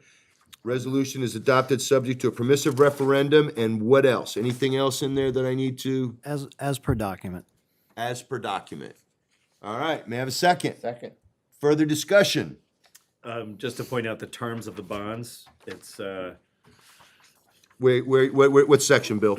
I just want to make sure that we, It's not on there, is it? it is hereby further determined that the maximum maturity of the serial bonds Oh. herein authorized will exceed 5 years. Just want to make sure that Wait a minute, where are you looking? Top of page 2. I'm not contesting anything, I just wanted to make sure it was read out. Got it, okay, And that's the reason that it's subject to a permissive referendum, got it, because it exceeds 5 years. okay. Any further discussion? All in favor? Aye. 4 ayes, no nays.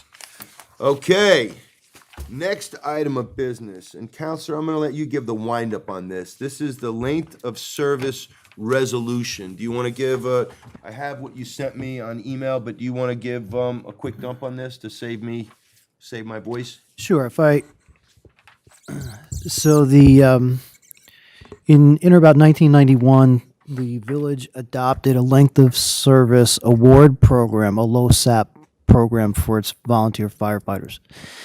Again, been in existence since 1991. That is a defined benefit, that's a defined contribution plan. With the recommendation of the fire commission and in consultation with the board and a consultant, the recommendation is to now enact or adopt a defined benefit plan. It's more beneficial to the volunteer firefighters. This is subject to a mandatory referendum. So the resolution that I've drafted for the board is quite lengthy 6 pages. because it tracks the language of the general municipal law. The general municipal law says the resolution must state all of the following things. For instance, it states the initial eligibility age, the retirement age, the benefits, the manner in which the benefits can be chosen. So all of that comes from the general municipal law. It also states the way, provides a schedule for the firefighters to be awarded points towards the system. And all that comes from the general municipal law. This is by law subject to a mandatory referendum, which means on election day, the village residents will get to vote to decide whether or not this should ultimately be adopted. Understood. So we're gonna enter this as per document. Probably important to highlight a couple things. Section 5. Sure. Section 5 states that the estimated annual cost of the service award program, including an estimated annual administration fee, is $63,000. Section 6, the number of years of fire service required to obtain a non-forfeitable right to a service award shall be 5 years. And Section 7, the defined benefit award to be paid as eligible volunteer firefighters shall be $30 per month for each qualified year of active firefighting service not to exceed 50 years. Payment to commence on the first day of the month following a coincident with the date on which the participant attains the entitlement age of 60 years. And the rest of it, I think, unless another trustee sees something in there that I think I should highlight, I would enter as per document. Anybody disagree? Anything else we need to highlight? This is subject to a mandatory referendum. Any further discussion? Do I have a second? Second. Any further discussion? All in favor? Aye. 4 ayes, 0 nays. All right. Moving on, our next item of business on the resolution end is budget transfers. All right. I'm going to make a motion authorizing a transfer of $166,564.17 from W, which stands for water, 8397.2, the Water Fund Capital Reserve Fund, to W8340.4, the Water Fund Transmission Distribution Expense, in order to pay requisition number 1 from the Nene and Callahan Excavating Incorporated for the Mill Street Water Main Replacement Project. Chief, anything to add to that budget transfer? Anything the trustees need to know? No, just that was being paid for as part of our capital improvement program. The money was in the budget for that. Okay. May I have a second? Second. Any further discussion? All in favor? Aye. 4 ayes, 0 nays. I'm also gonna make a motion authorizing a transfer of $145,221.67 from the W8397.2 line, which is the Water Fund Capital Reserve Fund, to W8340.4 line, which is the Water Fund Transmission Distribution Expense, to pay requisition number 1 from Nadini and Callahan Excavating Incorporated for the Chestnut Street Water Main Replacement Project. May I have a second? Second. Chief, anything we need to add to that? Same? Ditto, same. All right, further discussion? All in favor? Aye. 4 ayes, 0 nays. I'd like to finally make a motion regarding budget transfers, authorizing a transfer of $66,000 from W8397.2, the Water Fund Capital Reserve Fund, to W8310.412, the Water Fund Engineering line, to reimburse that line for expenses related to development of a water system master plan. May I have a second? Second. Chief, anything to add? Same. All right. Further discussion? All in favor? Aye. 4 ayes, 0 nays. All right, next, the Woodbury Creek Monitoring Project escrow replenishment. The board is well aware that we monitor the watershed, the Woodbury Creek. There's 4 municipalities that are involved in that. It's the Village of Cornwall and Hudson, the Town of Cornwall, the Village of Woodbury, and the Town of Woodbury. They've been doing it now for going back on about 4 years, Mike. I want to say 4 years. More or less, Joe, you More or guys were less. here when I wasn't. 4, 5. Looks like Opened about April 17th. 5. I think it's 6. 5 years. 6. And I think that we got an additional year out of it because we had 2 years that were extremely wet, and we ended up just pushing money forward. So the project, I think, originally was for 3 years or 4 years, and we ended up agreeing to allow it to continue because we had money in the fund to do that. And I'll go ahead and read from my report. It says, several years ago, along with the Town of Cornwall, Town of Woodbury, and Village of Woodbury, this Village of Cornwall and Hudson retained LaBelle Associates to perform monitoring of water levels on the Woodbury Creek. That creek, Mike, is impacted by the Mountainville or the Route 32. The Route 32 well. Yep.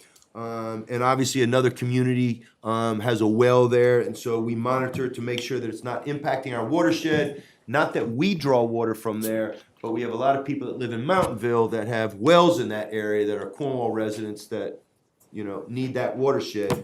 So we agreed to equally share the cost between the 4 municipalities. The board authorized me to sign a memorandum of understanding, an MOU, for renewal of the Woodbury Creek Monitoring Program, and I'm in receipt of a request for this municipality to afford an additional $4,000 to replenish the escrow account.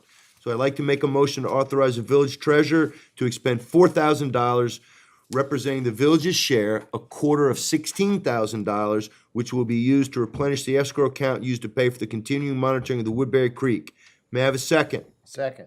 Further discussion? Is this yearly? Does this come due in 1 year? Yes. Yeah? Okay. Yep. Just wondering.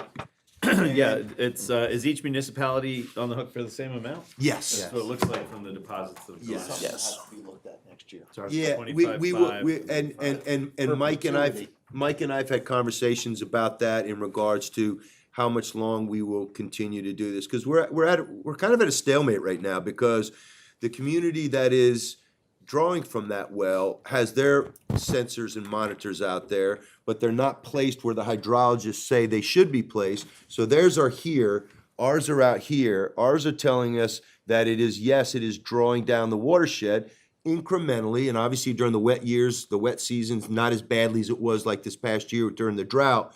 But where do we go from that? I mean, okay, we determine that that's the case.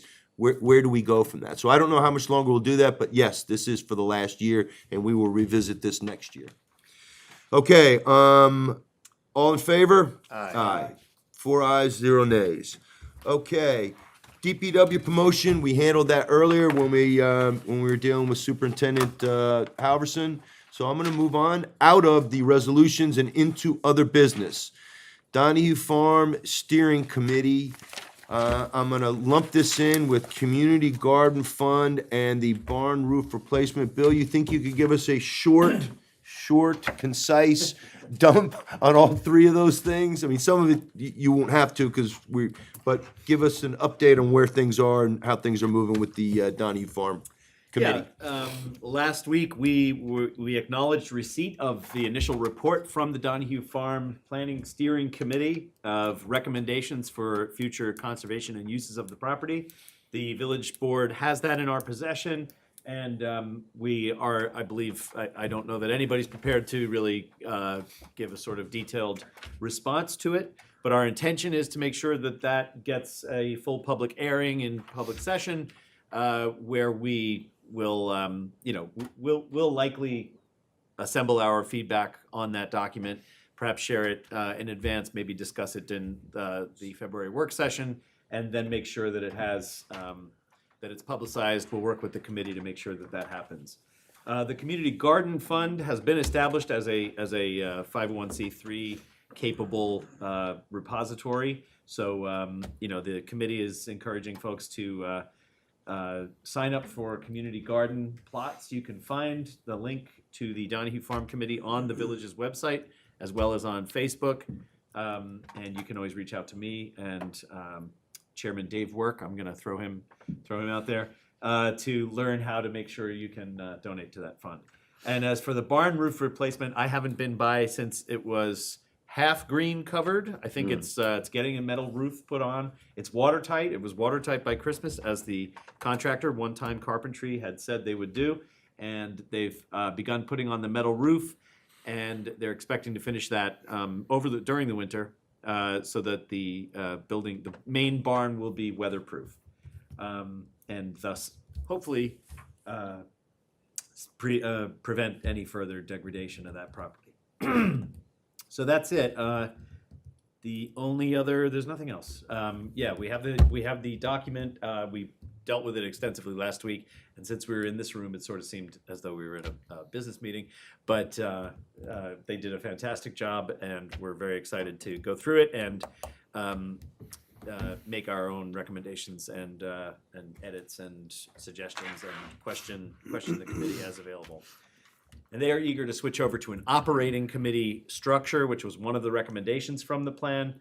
They have thus far been planning, but they would like to shift into an operational stance, and so we're looking forward to that. One other thing, I just looked over and saw the code enforcement officer reminded me, we did authorize a pilot program wedding on August 26th of 2023. A young couple, fairly local, who have asked if they could use the property, and so as part of exploring the feasibility of doing that on a repeated basis within certain guidelines, we've approved that, and we look forward to having this be a place where they can celebrate their wedding.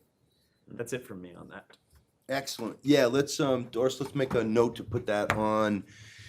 Let's put that on the work session agenda for February for the board to. So guys, I'm just kind of giving you a heads up because the work session is going to be on Monday, February 13th at 7 p.m.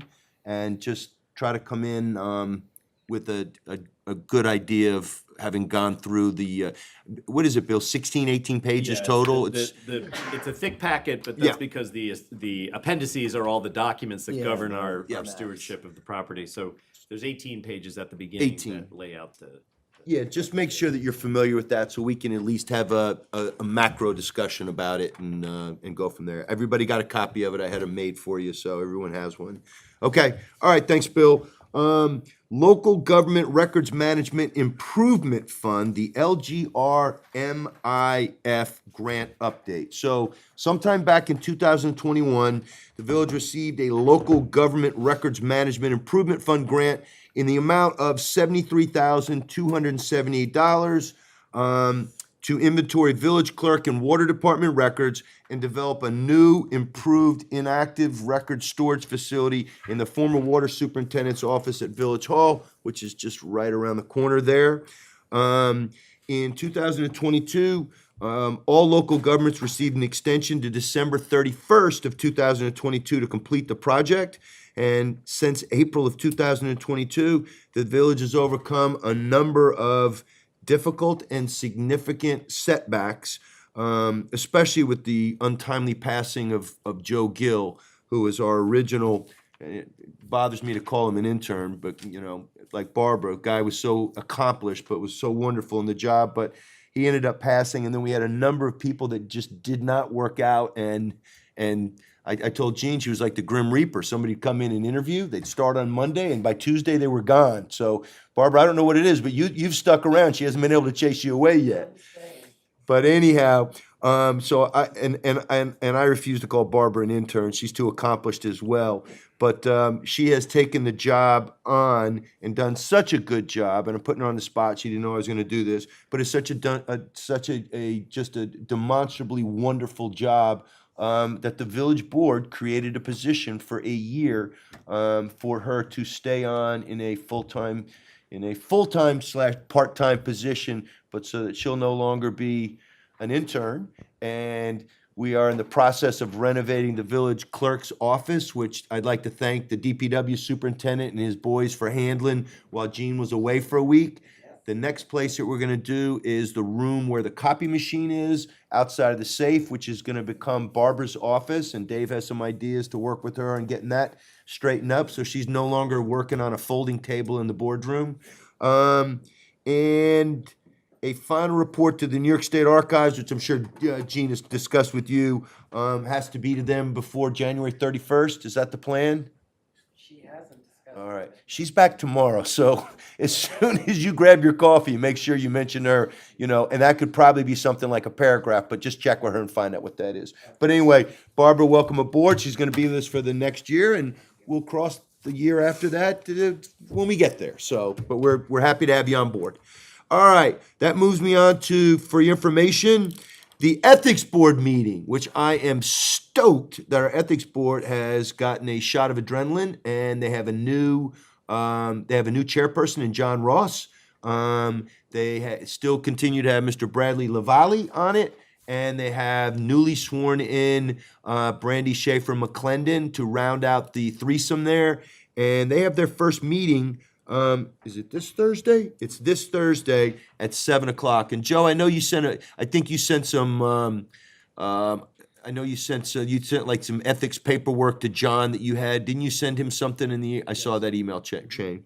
But anyway, their job is basically to, look into the doings of all employees and elected officials here in the village and make sure that we stay between the white lines and we aren't somehow illegally benefiting from our jobs or doing anything corrupt. So I'm glad that they are back to regular meetings. And I don't know what those meetings are going to be. I think once a year is not enough. I think biannually is probably not enough, but I think something like quarterly for an ethics committee probably makes sense. They don't need to meet monthly, but maybe quarterly.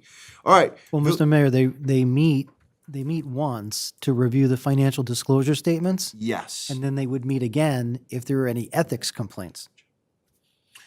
Right, but I would think that shouldn't they have like meetings to get together and to discuss any changes in the statutes or changes in policy or to, I know their number one responsibility is to review our statement of, our financial disclosure forms. Well, the good thing is, that's happening again.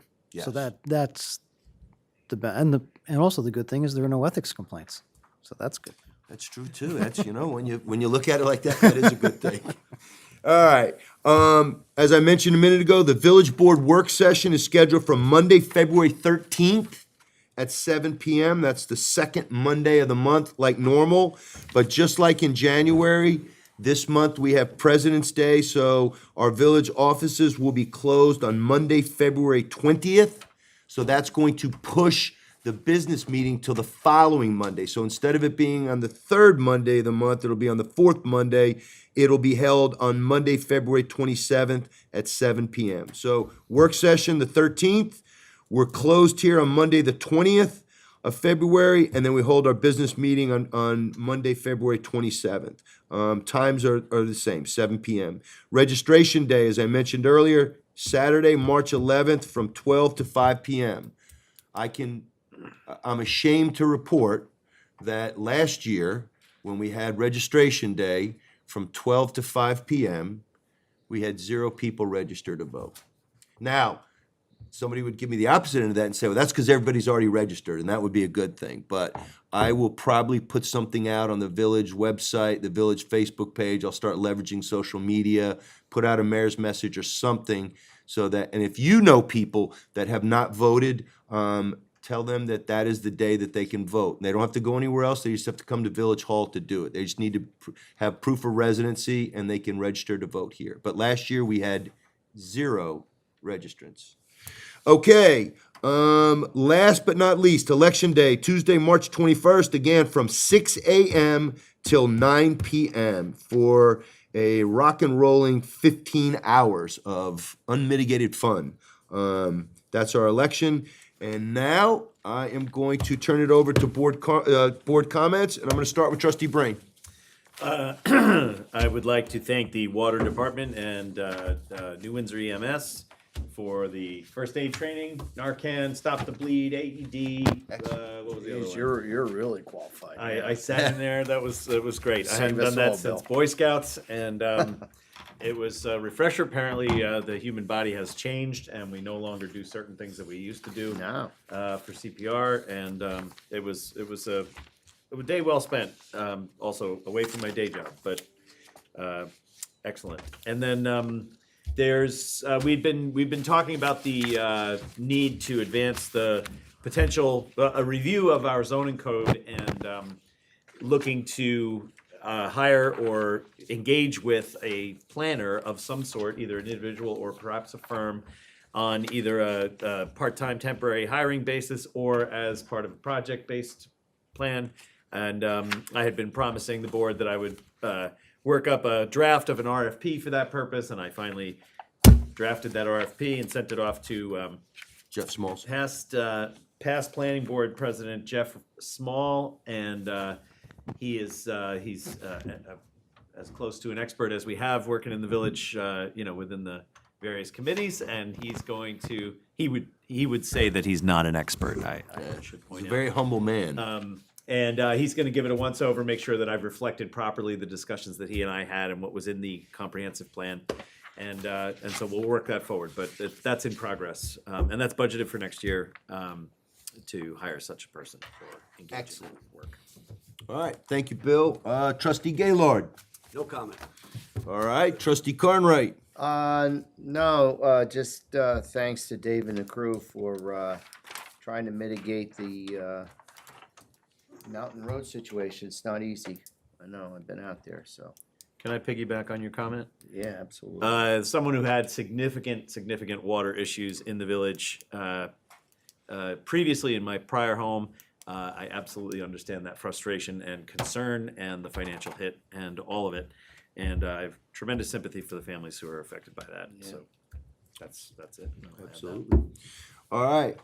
Yeah, Dave, thanks, because I know it's kind of a thankless job when stuff happens and everyone goes, well, we should have known, or we should have done this, or should have done that. But we'll do due diligence, and we'll get with Jason. We'll take a look at it, and we'll figure out what we can do. But I appreciate all the work you guys have done. I know you were stretched thin then, and you're always stretched thin, though. Just a couple things. Our new congressman, Pat Ryan, for New York 18, was sworn in yesterday at my alma mater and his alma mater at West Point by Senator Schumer.